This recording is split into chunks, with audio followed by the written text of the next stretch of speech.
foi campeão. Aí alguém com a taça falou, gente, não zica desse jeito, pelo amor de Deus. Ó, o Flamengo já tá em Brasília pro jogo contra o Santos. A partida será no estádio Mané Garrincha. Cadê? Um duelo de extremos. O Flamengo briga na parte de cima da tabela e o Santos luta para se afastar da incômoda zona do rebaixamento. Para o próximo jogo, mudança de planos. O Flamengo fez o último treino aqui no Rio na última segunda-feira, antes de seguir para Brasília, onde a partida será disputada. O rubro-negro treina nesta terça-feira no CT do Brasiliense, última atividade antes de entrar em campo. No primeiro turno do Brasileiro, o Flamengo venceu o Santos por 3-2 na Vila Belmiro. A última vez em que o Fla disputou uma partida em Brasília, ainda esse ano, foi a vitória em cima do Botafogo por 1-0 pelo Campeonato Carioca. O rubro-negro tem 50 pontos conquistados e ocupa a 5ª posição na tabela com um jogo a menos. O time entraria em campo no último sábado diante do Bragantino, mas teve o jogo remarcado, pois o Maracanã está sob cuidados da Conmebol para a final da Copa Libertadores. O Santos está na 16ª posição com 34 pontos. As duas equipes jogam nesta quarta-feira, às 8 horas da noite, no Mané Garrincha.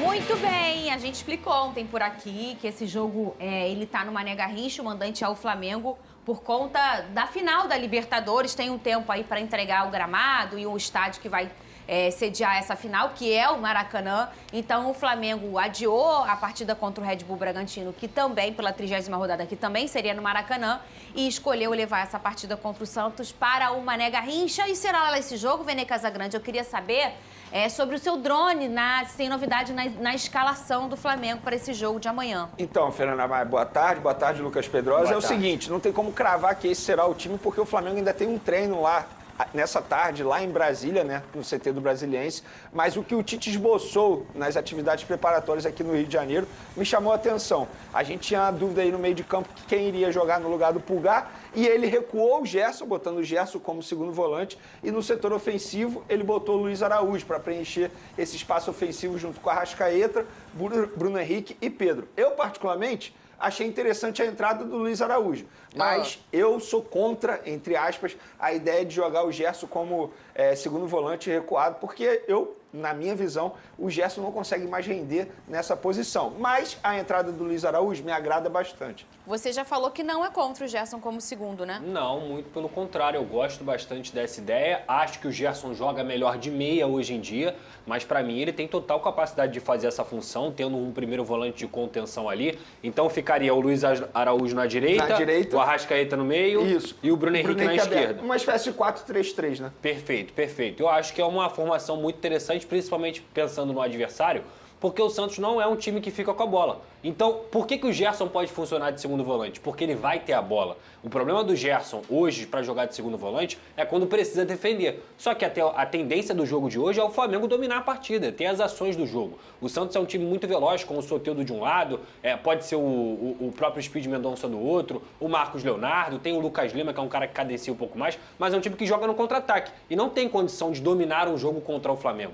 Então esse posicionamento do Gerson eu acho muito interessante e o Flamengo hoje é favorito. Hoje não, ele tá tão ansioso muito interessado que ele já botou esse jogo pra hoje 2 vezes. Hoje não, o jogo é amanhã. Jogo amanhã, ele tá muito... Eu tô muito interessado nesse jogo.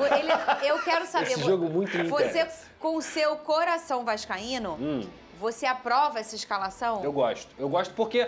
Se você Viu for como é que pensar, ele falou? Bem, eu gosto. Eu gosto. Se você for pensar... Estamos juntos na mesma torcida, Pedro. Não, a mesma não. Estamos juntos com o mesmo objetivo. Justo. Entendeu? Eu acho que o Luiz Araújo, desde o Sampaoli, já vem performando bem quando entra. E ele teve uma lesão que até atrapalhou esse crescimento que ele vinha tendo. Mas o Foi Luiz junto Araújo... com a Arrascaeta, Foi junto até. com a Arrascaeta. Exato.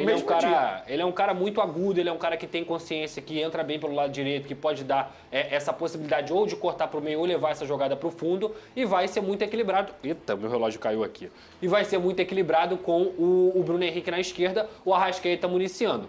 Talvez, hoje, a única mudança que eu faria, talvez, nessa escalação, era dar uma oportunidade para o Gabigol pelas partidas que o Pedro vem fazendo. O Pedro não tem merecido ser titular. O Gabigol também não. Mas eu acho que se você for pensar hoje, nesse time do Flamengo, eu daria uma oportunidade para o Gabigol ser o titular em uma vez, porque se você pegar as 5, 6 últimas partidas, o Gabigol vem sendo banco, desde o Sampaoli. Eu acho que já estava na hora de dar uma oportunidade para ele. Você aí em casa, que é Flamengo, você também daria uma oportunidade para o Gabigol? É a hora dele? O Pedro não está performando tão bem assim? Hashtag SBT Esportivo, a gente já chamou os nossos torcedores do Fluminense aqui que assistem ao SBT Esportivo todo dia para dizer qual é a tua promessa se o Fluminense for campeão da Libertadores. Conta aqui nessa hashtag no Twitter. E você que é Mengão, conta se você acha que tá na hora do Gabigol ganhar uma oportunidade. Eu quero saber de você, fora a lei do ex, né? Casagrande. Ele gosta de jogar contra o Santos. Ele gosta de jogar contra o Santos. Enquanto você falava, eu tava pensando, porque eu tinha certeza Você acha que eu não ia te perguntar isso? Eu confesso pra você o seguinte, pelo atual momento dos dois jogadores, é jogar o colete pro alto, quem pegar o colete joga. Porque assim, independentemente... Mas você não acha que o colete já foi jogado e o Pedro caiu na mão toda hora dele? Não é a hora do Gabigol? Eu não vejo isso como, chegou o momento do Gabigol. Se botar o Gabigol, não sou contra. Mas se não colocar, também não sou contra. Porque os dois estão vivendo uma fase terrível. Estamos falando de dois jogadores, nível de seleção brasileira, porque os dois já defenderam a seleção brasileira, que não marcam gol e bola rolando há muito tempo. Se eu não me engano, há mais de 3 meses. 4 meses o Pedro, 3 meses o Gabigol. Mas vocês não acham, vê se vocês concordam comigo, é que pelo não performa tão bem, os dois estão nesse mesmo momento que estão, o tipo de jogo do Gabigol, ele não ajuda mais do que o do Pedro? Eu acho que se o Gabigol entrasse titular amanhã contra o Santos, ele ia entrar extremamente motivado. Eu o que ia acho. ser positivo, no caso do Gabigol, o que poderia dar a ele um bom rendimento em campo.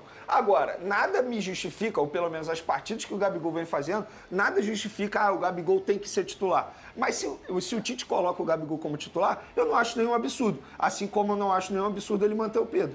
Olha aqui na tela, você acha que o Gabigol deve ser mantido no banco de reservas do Flamengo? Vota lá. Não, tem que ser titular. Sim, está jogando mal. Gabi e Pedro titulares. Essa terceira opção aí, vocês... Eu não sei se eu acho legal. Assim, Fernanda, CPF, acho ótimo, tá? Mas o CNPJ, eu acho que não é tão bacana, né? Assim, por exemplo... Dois que não vivem um bom momento? Nem para o jogo contra o Santos, por exemplo, ele poderia botar o Gabigol ali junto com o Pedro, ao invés de botar o Luiz Araújo. Mas aí que tá, os dois não rendem mais da mesma forma como renderam antigamente. Eu não botaria os dois juntos. Eu acho que se for para botar o Gabigol de titular, eu tiro o Pedro. É um ou outro na minha visão. Eu sou muito mais a favor da entrada do Luiz Araújo, que vive um melhor momento do que o Gabigol. E você não mudaria o sistema, né? É isso, se você for colocar o Gabigol e o Pedro, você muda o verdade. sistema. Porque o Gabigol pode até fazer a função, mas ele não é a ponta direita. A gente ele viu não... na final contra o São Paulo, Exatamente. Muda o sistema e o sistema do Tite não é esse. É um 4-3-3, como o Vene falou, talvez sem bola é um 4-2-3-1, um 4-1-4-1, é um sistema que alterna durante a partida. Então eu acho que o Luiz Araújo merece mais uma oportunidade também. Vamos colocar imagens aqui na tela do último Flamengo e Santos, que aconteceu no Mané Garrincha. No estádio Mané Garrincha. O Gabigol estava fazendo sua estreia como profissional, só que ele usava a camisa do Santos. Dourado. O Neymar estava se despedindo nesse jogo. O Neymar. Bizarro. Olha, indo pra Europa. Tem uma coisa que eu falo que é o seguinte: eu bato palma pro dinheiro, meu irmão. O cara ficou bonito. O bichinho era feio. Eu bato palma pro dinheiro, parceiro. Eu não sabia que no dia que o Gabigol estava fazendo sua estreia, o Neymar estava indo embora. Você sabia disso? Eu não sabia disso, Eu não lembrava disso. Nossa, olhando esse time do Flamengo, ainda tem gente que reclama do time atual do Flamengo. Luiz Antônio. Que ano é isso aí? Isso aí é 2013, né? É por aí. Gente, 2013, deixa eu falar uma coisa. Por aí. É 2013. Porque foi o último ano do Neymar. Brasil, exatamente. É o último ano do Neymar e é o ano da Copa do Brasil. O uniforme. É isso aí. Vou falar baixo, eu adorava esse placar do Plim. Era Grande, melhor. informativo, objetivo. Gonzalez na zaga do Flamengo, meu Deus! Rubro-negro Enzos. Lá, ele conseguia jogar de ponta direita. Tranquilamente. Ele tava levinho. Vou te falar, em 2020 ele conseguia. Entrando no profissional, ele joga até de goleiro. Conseguia, 2020 Sim, ele conseguia. O cara vai querer jogar de tudo, entrar num clássico desse. Olha como ele mudou fisicamente. Mudou muito. Nossa, que coisa, Porque é né? natural, mas muito assim... legal. Adoro ver essas coisas antigas. Vocês sabem que eu sou muito nostálgica, né? Adoro ver. O torcedor rubro-negro. Esse ano aí, de 2013, foi o ano em que o Bandeira começa a sua grande gestão, né? Financeiramente, principalmente falando em relação ao Flamengo. E era um ano em que o Flamengo não performava tão bem, mesmo assim conseguiu ser campeão da Copa do Brasil. Ali, no último ano que eu acho que a arquibancada ainda custava barato. E aí depois, quando começou a performar bem na Copa do Brasil, os ingressos começaram a subir, começou a se pensar de uma nova forma de gerir futebol, que ela é boa por um lado e ruim para o outro. Uma nova receita. E dar uma elitizada na arquibancada. Foi esse ano aí que começou, Tem um monte de Enzo que não sabe disso, né? Vamos lá.